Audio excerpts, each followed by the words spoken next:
So I don't know whether to say good morning or good afternoon, but it's another day here on the farm. So far this morning, we've been out dealing with a couple of lambs. Unfortunately, one of them's been rejected by mummy. So we've just been in the other kitchen, my kitchen, which is why we're filming in the catering kitchen today. So we've got a few wee lambs in there, so it's not the best conditions to make the jam that we need to for our welcome packs. So we're making raspberry jam today.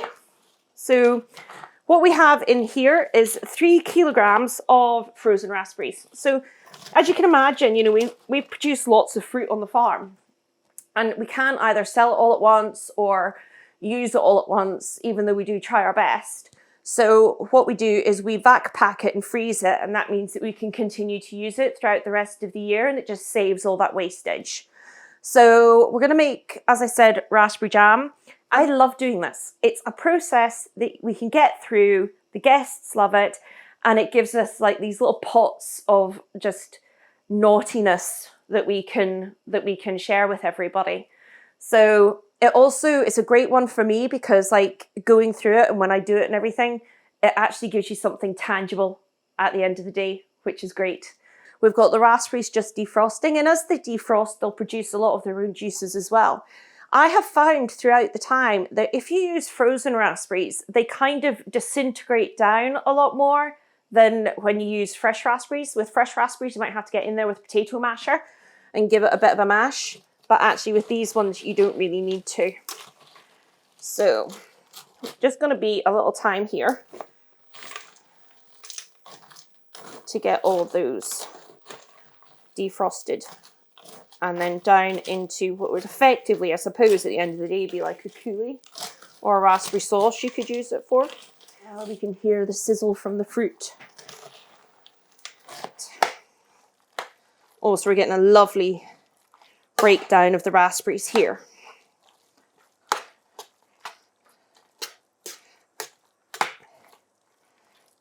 If you have a look, you can see what I mean by it already mushing down and breaking down. Okay, so as you can see here now, it's all just a lovely pot of melted down raspberries.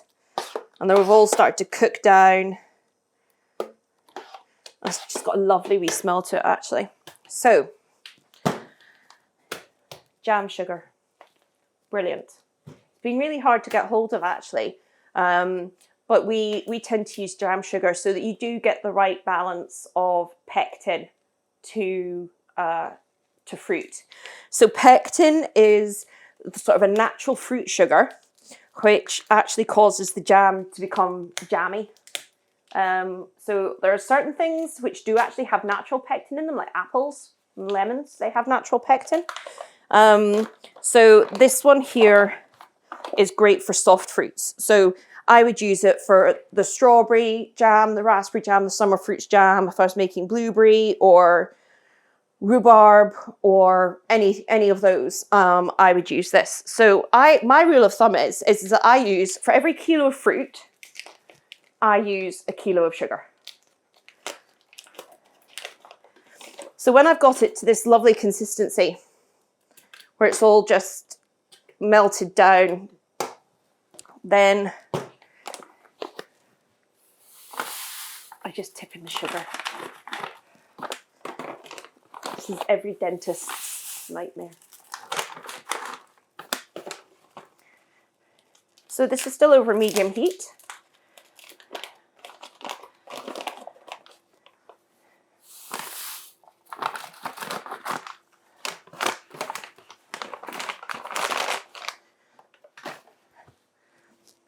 And then we'll just mix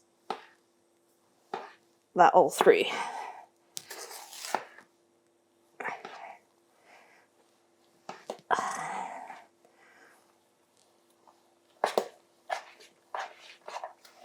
You can hear that it's a little bit grainy at the moment.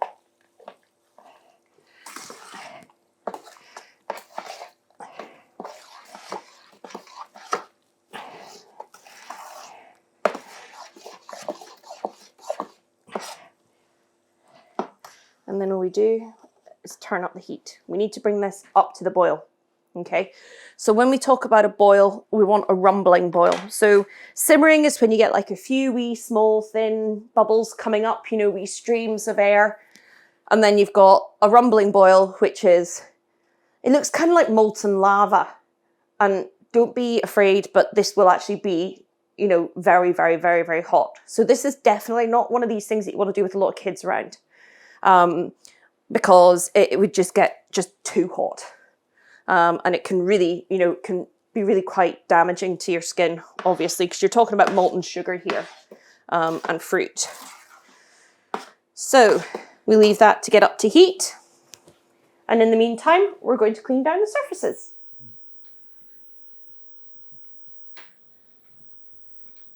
So there we are, we're getting up there. So we're now at 200 degrees Fahrenheit, which is good.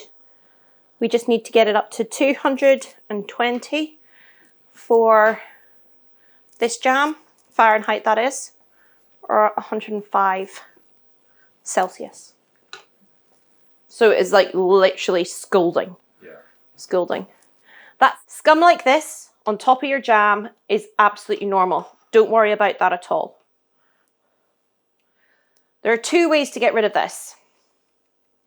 One is just if you drop a couple of knobs of butter in, then it will clear the scum. But we find here that, you know, we've got a fair number of guests and things like that who may have like a lactose allergy or be allergic to dairy or anything like that.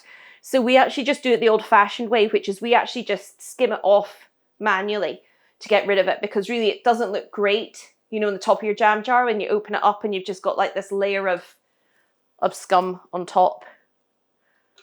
These jam thermometers are great. This one's by a company called Tala, and you can actually adjust them so they can just sit inside the pot, but for some reason I've just got a major aversion to leaving something that's glass inside some jam in case it goes pop. So I've seen far too many Tom and Jerry movies for me to feel comfortable leaving it in there. So to test that your jam is going to set, take a side plate and put it in the freezer. What we're going to do with that is when it gets cold enough, we're going to be able to mimic what happens when you've actually jarred up all the jam and everything. And it will, if the jam is ready, it will set when you go and draw your finger through it. And if it sets like that, then it's all ready to go.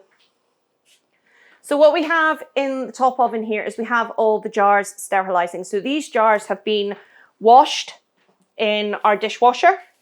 And then whilst they're still damp, they've been put into the oven there. And they have been in for as long as it takes us to make the jam. So it's sitting in there at a temperature of 100 degrees is what the oven's at. And so when we then take them out, they'll be ready to sterilize. But then what we need to do is we also need to sterilize the lids as well, because there's no point in putting something on and then not sterilizing the lids. I do like making jam. There's kind of like something nice and relaxing about it because it's so process driven. You can just, you know, work your way through it, and you know you've got to get to each step of the process and you can tick it off, and then you know that you've got something really, really lovely at the end of the day. And you can also tell, because when the jam's getting ready to being cooked, you'll see it starts to create smaller bubbles as well.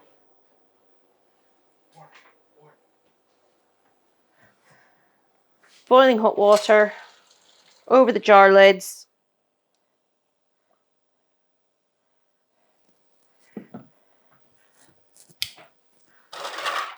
Make sure they're all fully submersed. And we're going to heat them up so that they get to over 82 to 85 degrees C. And then that will just make sure that they're all sterilized as well.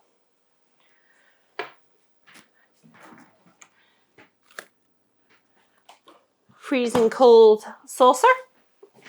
Best to do this with a heat resistant one. A little bit of jam and pour it on and just leave it for a second.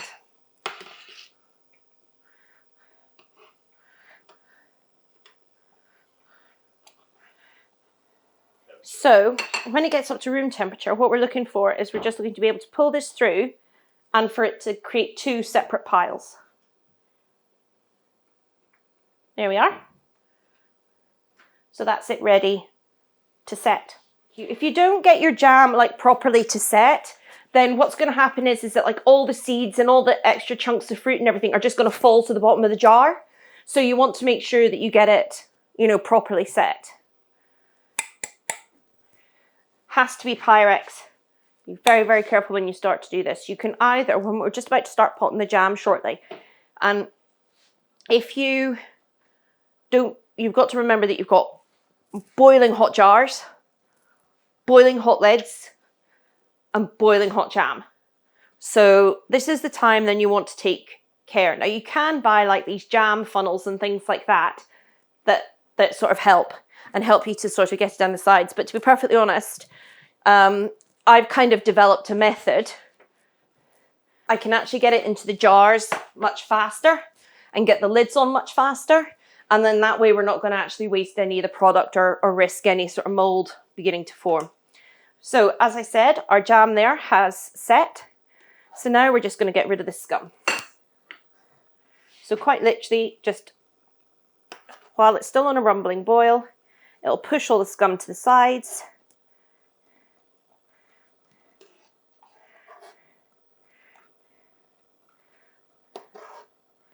And you can just scoop it off.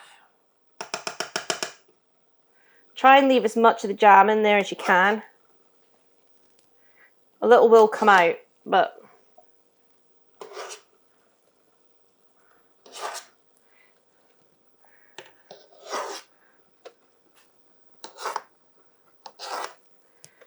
jam jars there boiling away. Now we're just going to turn this down and turn the heat off.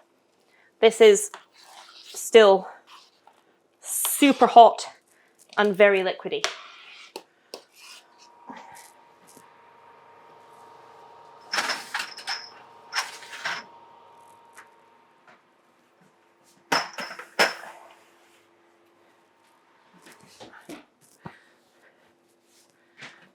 You notice that I started off by using plastic and now I've moved over to metal, and that's because it's just got so hot that I don't want to risk melting any of the plastic into the jam. Got me there. Took me a second, but I got there.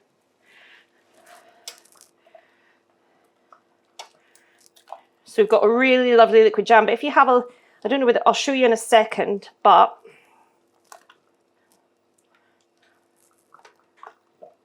if you have a look there, we've got all of the seeds dispersed evenly. So if it wasn't ready to set, all the seeds and everything could fall down to the bottom. So then pour it in up to the top of the jar.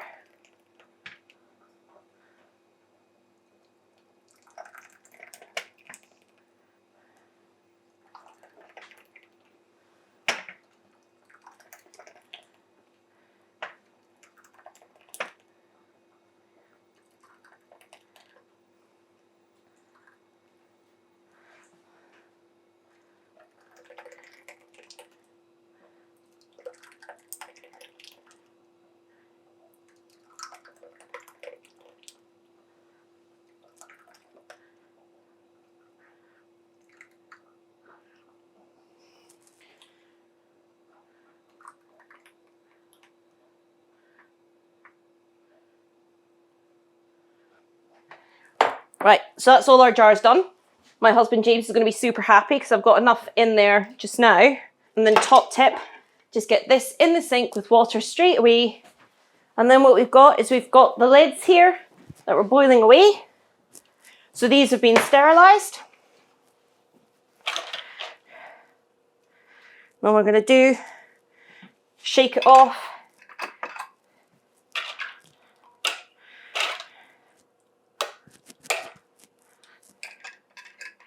Now, I've been doing this for a number of years, so my hands are a wee bit more.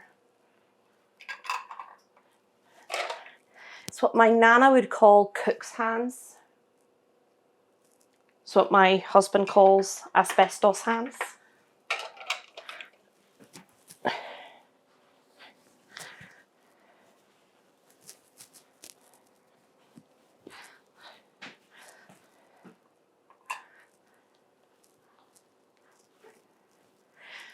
So what we then do is take each jar carefully, make sure the lid is on tight, and tip it upside down. By tipping it upside down, we create a seal, a vacuum seal. So you know when you open a jar or something in the shops and the lid pops? That's effectively what we're doing with these here.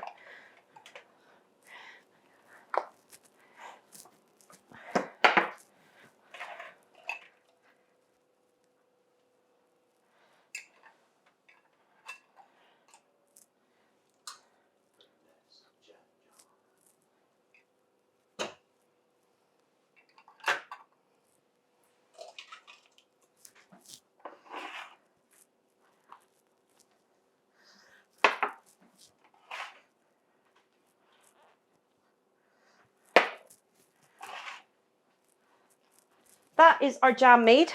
Now, we then have to wait for it to cool before we can label it up. It's just too hot to be doing it now. So if we were to put labels on this just now, the glue on the labels would just melt. So from frozen raspberries plus a bit of sugar, we get to this, Blairmore raspberry jam.